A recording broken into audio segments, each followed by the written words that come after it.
Perkenalkan, saya di sini sebagai narator digital yang membantu pembuatan dan jalan video ini. Jadi hari ini kita akan membahas mengenai PMK, penyakit kuku dan mulut. Pada dasarnya, penyakit mulut dan kuku, PMK, adalah penyakit hewan yang serius dan sangat menular.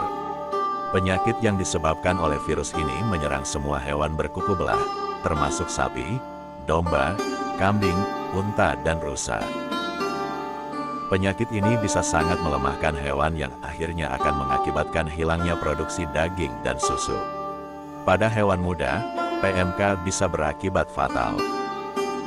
Meskipun bukanlah ancaman pada kesehatan masyarakat atau keamanan pangan, PMK menjadi perhatian banyak negara di dunia karena bisa menyebar dengan cepat dan menyebabkan kerugian ekonomi yang signifikan.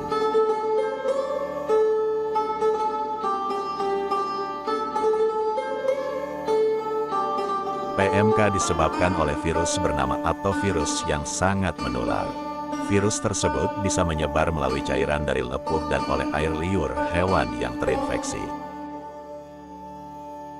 Virus PMK bisa bertahan dalam pakan, air dan di permukaan hingga 1 bulan, tergantung pada suhu dan kondisi tanah. Virus tersebut juga bisa bertahan dalam jaringan hidup dan dalam napas, air liur, urin, dan ekskresi lain dari hewan yang terinfeksi. Here we see them assembling into a pentameric piece, which is the building block of the virus. For it to be a virus, it has to have a genome, and there we see the genome being made. The genome collapses into the ball of string and is then surrounded by these pentamers which lock together to form a sealed shell, which is the virus.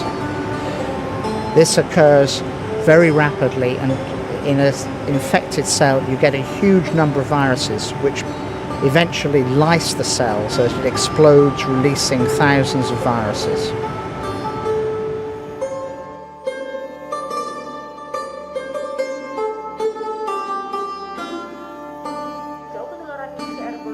Jadi kalau kita bicara kemampuan virus ini menyebar, virus ini disebut sebagai airborne infection, suatu infeksi yang ditularkan melalui udara. Kemampuannya sampai 250 kilo. Gejala klinis pada sapi: 1. Pireksia, demam, mencapai 41 derajat Celcius. Anoreksia, tidak nafsu makan, menggigil, penurunan produksi susu yang drastis pada sapi perah untuk 2-3 hari. Kemudian, menggosokkan bibir, menggeretakkan gigi, leleran mulut, suka menendangkan kaki, disebabkan oleh vesikula, lepuh, pada membrane mukosa hidung dan bukal serta antara kuku.